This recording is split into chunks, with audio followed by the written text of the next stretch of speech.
lausekeilla mä koodasin tämän. Niin, keskustele tuon kanssa ja hauku se pystyy.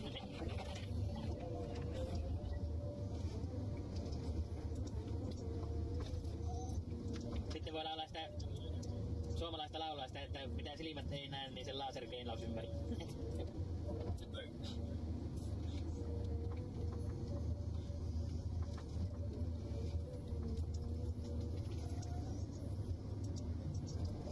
Ja mietätte Jontikan ja Ponsin kärkiohjauksesta. Niin siis Jontikan kärkiohjauksesta. Mistäpä minä tiedän, kun ei oo tullut kokkuun. Eihän ne sillähän paljon. Ja vähän eroa toista, mutta ei silti ihan hirveen merkittävästi. Käytännössä samalla lailla ne toimii periaatteessa. Tietenkin jonkin verran on eroja niin käytännössä.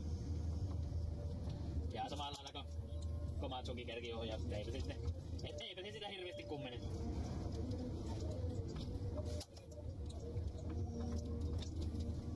Ja kyllä äkkiä sanoisin, että IPC on IPC. Tai omien kokemusten perusteella mitä on. Ainakin ajokoneissa, niin kyllä IPC on IPC.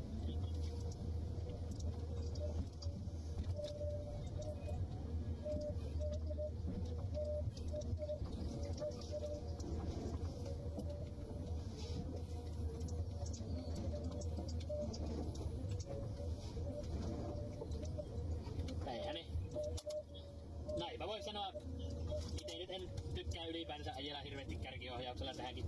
Koneeseen olisi saatavilla kärkiohjaus, meillä on kärkiohjauslaitteistokin tässä, mutta minä on niin vanhan kanssa ihminen, että ei vaan tuu ajettaa, mutta eihän ne huonoja mikään ole varmastikaan tänä päivänä, kunhan ne päivitetään ajalla ja noin poiskaan. Mihän on nykypäivitys? Saarekki on tästä tykännyt. Niin, Jonilla on vähän enemmän kokemusta motoilla kärkiohjauksen ajamisesta kuin minulla. Mutta kyllä hattu nousee kaikille uusille tekijöille, jotka kärkiohjauksella opettelee ajamaan. Sujuva työskentelyhän sillä saa.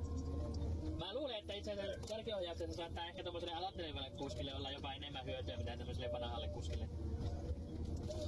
Noin niinku lähtee. Siinä kuitenkin niinku osittain jää se puomin tarkkailu vähän niinku pienemmälle. Voi keskittyä siihen itse työhön ehkä enemmän sitten niinku, vaikka se olisikin se koneen käyttö vielä semmoisella aloittelevalla asteella. Ehkä jonkin verran helpottaa sitä kuitenkin.